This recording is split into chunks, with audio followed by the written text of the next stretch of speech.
2018년 리부트 작품은 북유럽 신화의 시작을 알리는 멋진 신호탄이었습니다. 무뚝뚝하고 냉철한 전쟁의 신인 크레토스와 아직은 어머니의 손길이 필요한 어린 아들의 모험은 투박하면서도 아름다운 장면들을 만들어냈습니다. 우여곡절 끝에 산의 정상에 도착한 크레토스 부자의 모험은 이제부터가 진짜 시작입니다. 신들의 황혼을 그리는 라그나로크에서 부자의 마지막 여정은 어땠을까요? 갓 오브 워 라그나로크 리뷰 지금 시작합니다.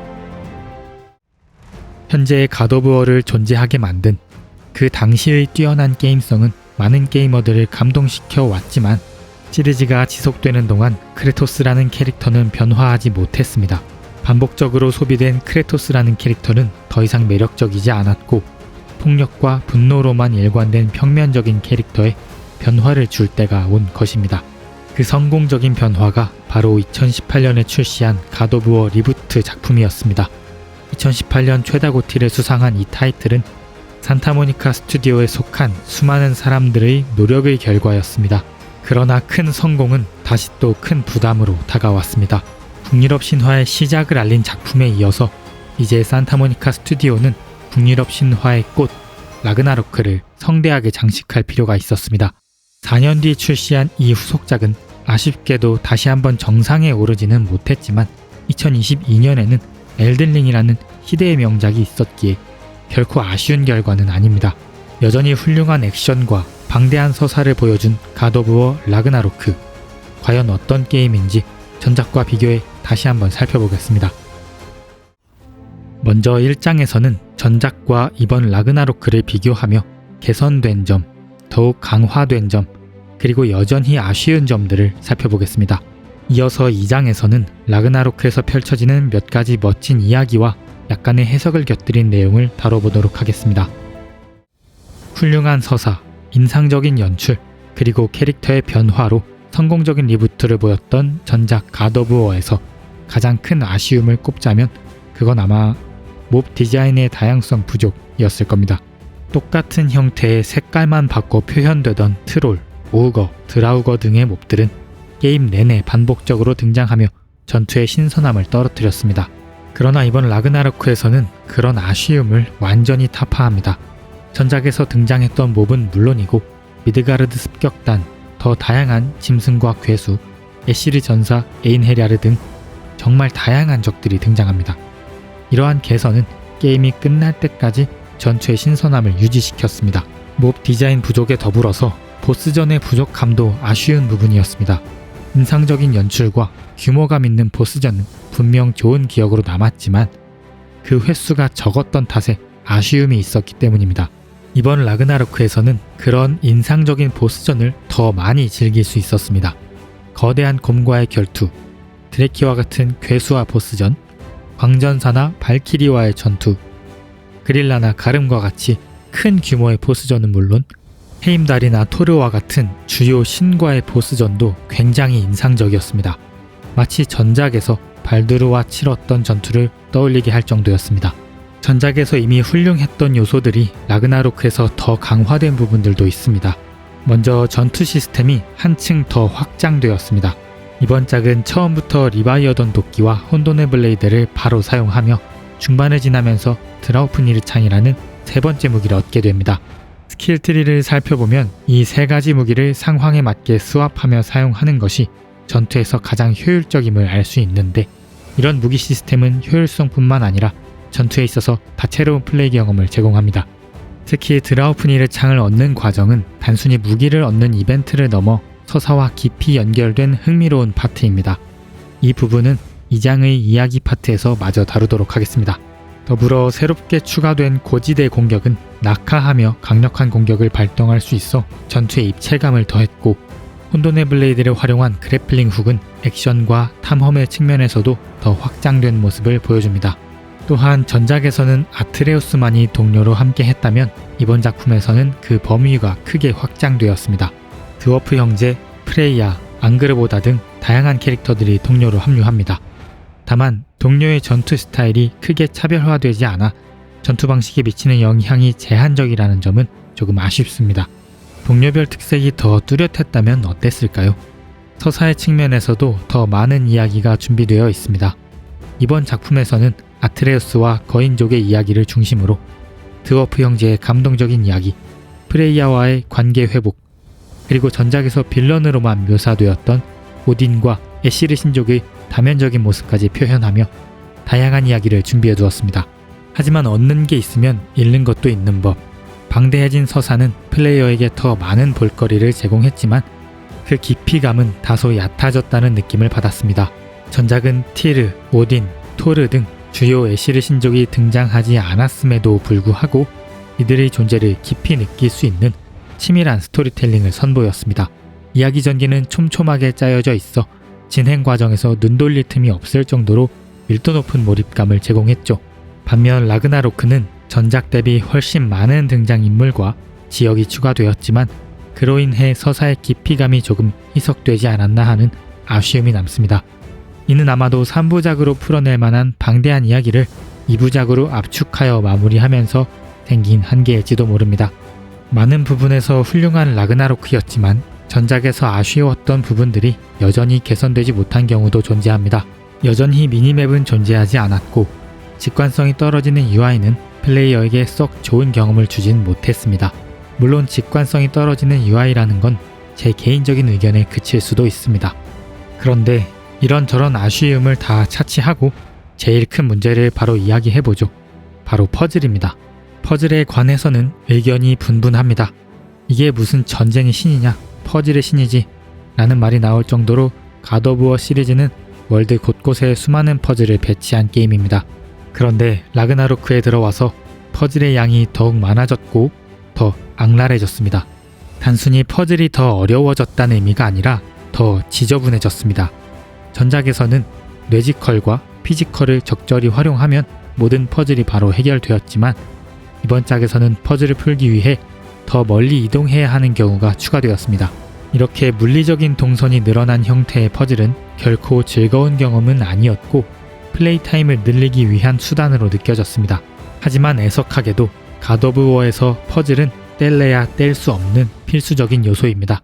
갓 오브 워는 단순히 액션에만 집중하는 게임이 아니라 깊은 서사와 다양한 캐릭터들이 등장하는 게임입니다.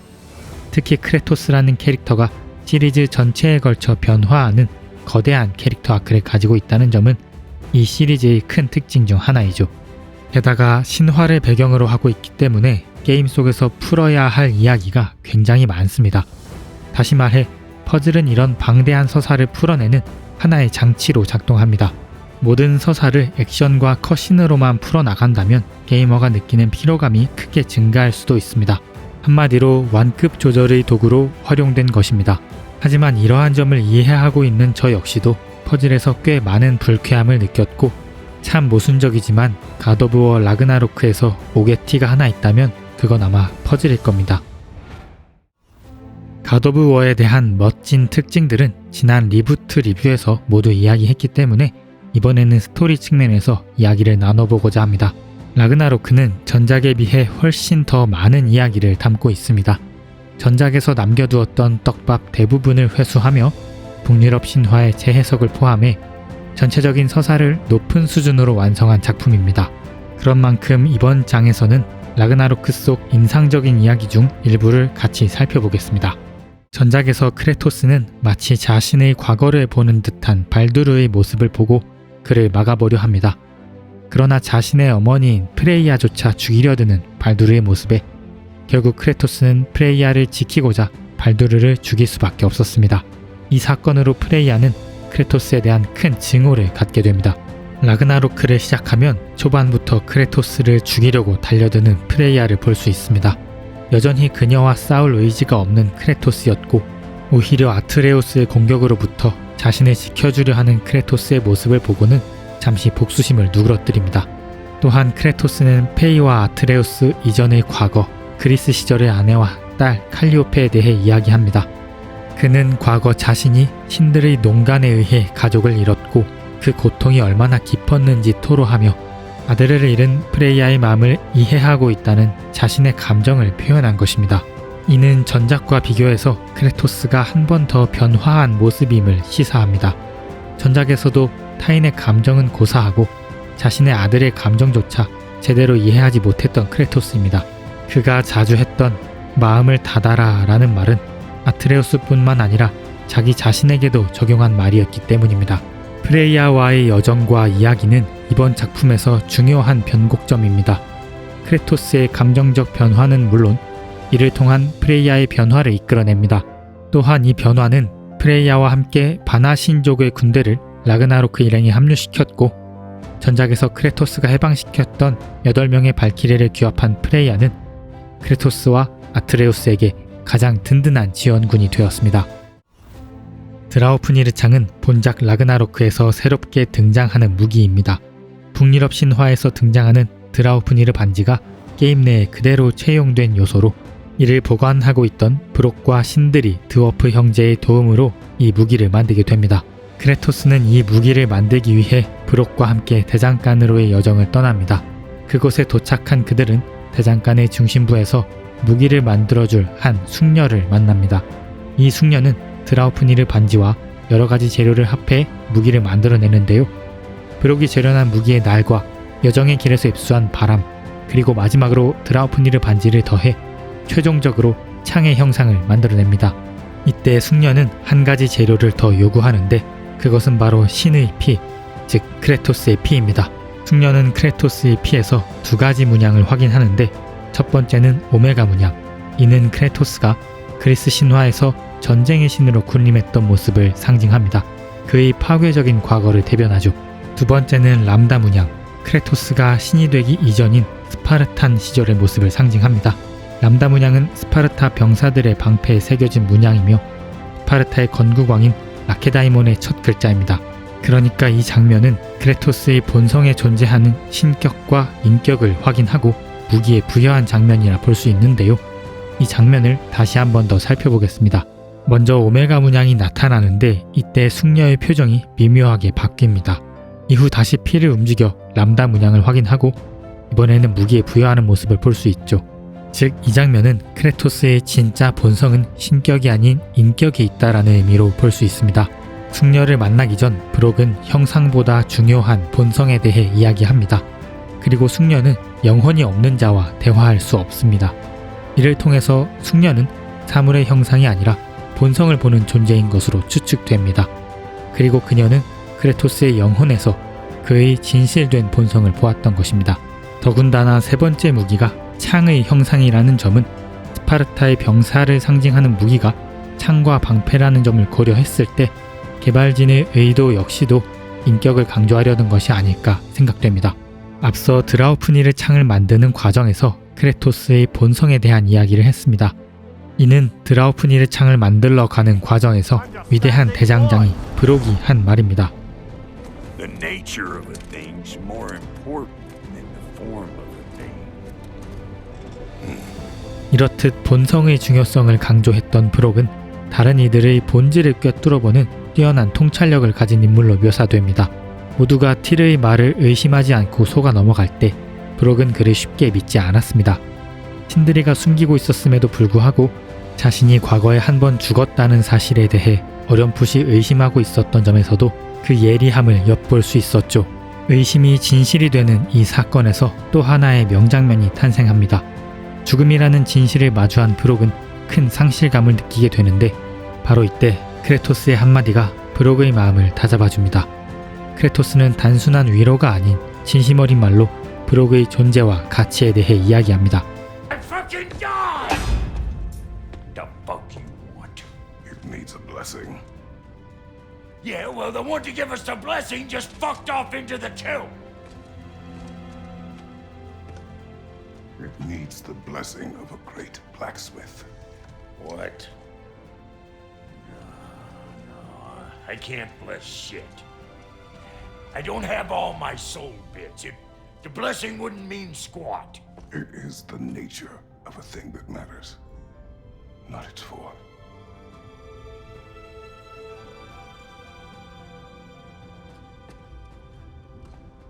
All right. 브록이 했던 이야기를 그대로 인용하여 무기의 축복을 내려달라며 그에 대한 존경을 보여줍니다. 개인적으로 이 장면은 라그나로크에서 가장 멋진 순간이라 생각하며 크레토스의 인격적 성장과 브록이 이야기하는 본성의 중요성이 결합된 장면으로 기억에 남습니다. 실제로 드라우프니르 창으로 헤임달을 무너뜨린 것은 물론이고 오딘이 들고 있던 가면도 정확하게 낚아챌 수 있었습니다. 아마도 이건 브록의 축복 덕분이 아닐까요? 이번 라그나로크에서는 더 이상 어리광만 부리던 꼬마 아트레우스는 없습니다. 어느덧 길게 커버린 청소년기의 아트레우스만이 남았죠. 여전히 플레이어들을 답답하게 하는 순간들이 종종 찾아오지만 마냥 이유 없는 땡깡은 아닙니다. 성서에서 확인한 예언에 따르면 아버지인 크레토스가 죽게 될 운명이었기 때문에 아들 아트레우스는 운명을 따르지 않고 미래를 바꿔보려 합니다. 아버지를 구하기 위한 간절함이죠. 아버지 크레토스와의 대화에서 아트레우스는 더욱 성숙해진 모습을 보여줍니다. When you're not there, to guide me. And you do the same. All right?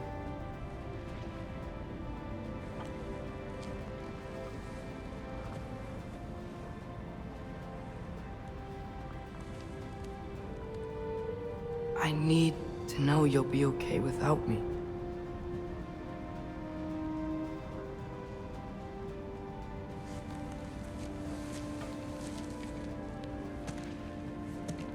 Atreus.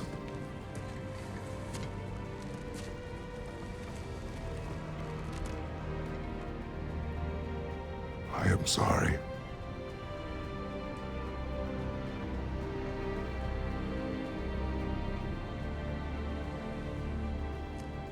Don't be sorry, Father. Be better. Let's go home. 이 장면은 전작에서 봤던 어떤 순간을 떠올리게 하죠. I'm sorry. Do not be sorry. Be better. Find it. 성숙해진 아트레우스만큼이나 더 나은 아버지가 되고자 했던 크레토스 역시 성장한 모습을 보여줍니다. 전작에서 아트레우스의 여린 마음을 강하게 다져주었던 말, Close your heart to it. 마음을 닫으라는 말이었습니다. 감정에 휘둘리지 말고 적을 동정하지 마라. 전사의 냉철함으로 상황을 판단하라는 조언이었습니다. 하지만 동시에 크레토스가 스스로를 가둔 말이기도 합니다. 하지만 이번 짝에서 아트레우스가 라그나로크를 일으키는 과정에 무고한 사람들이 희생되는 순간이 있습니다. 이번에도 역시 아트레우스는 마음을 닫지 못했습니다. I didn't want this. No. Close your heart to it. Close your heart.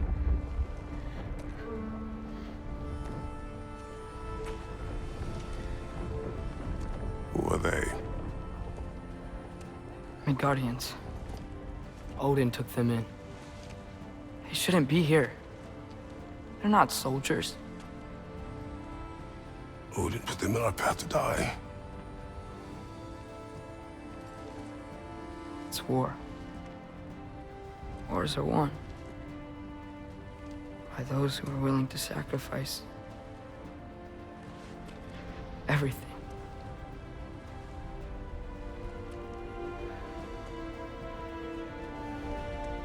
Son, listen closely. You feel their pain because that is who you are. And you must never sacrifice that. Never. Not for anyone.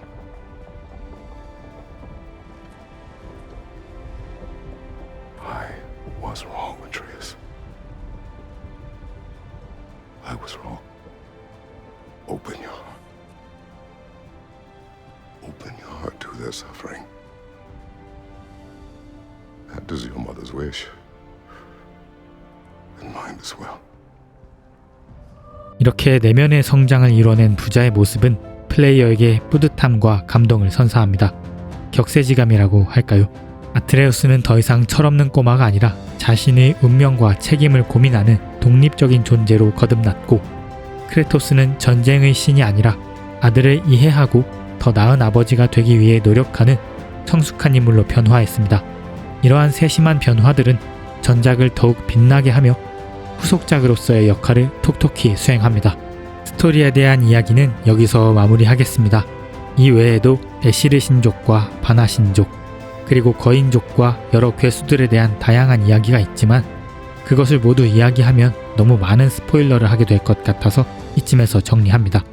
좀 더 많은 이야기는 북유럽 신화와 함께 보는 콘텐츠로 다시 가져오겠습니다.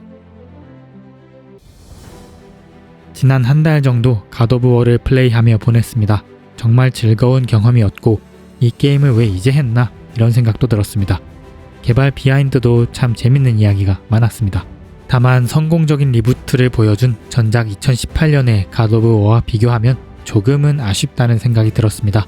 전작은 비교적 간결한 구조 속에서 오밀조밀하고 촘촘하게 짜인 이야기를 통해 강렬한 몰입감을 선사했던 반면 라그나로크는 서사와 규모가 더 방대해졌고 대신에 그만큼 이야기를 정리하는데 다소 어려움을 겪은 듯 보입니다. 여러 등장인물들과 다양한 사건이 얽혀있지만 일부 이야기는 깊이 파고들지 못하고 마무리되는 느낌을 받았습니다. 특히나 라그나로크가 진행되는 장면이 기대했던 것보다는 조금 허무하게 마무리되었다는 점에서 아쉬운 이유가 있습니다. 물론 북유럽 신화를 재해석하고 그것을 스토리에 녹여낸 것 자체가 성공이라고 생각합니다. 라그나로크는 여전히 훌륭한 게임이며 후속작의 정석이 무엇인지, 후속작의 문법이 어때야 하는지 우리에게 보여줍니다. 그럼 오늘 리뷰는 여기서 마칩니다. 오늘도 시청해주셔서 감사합니다.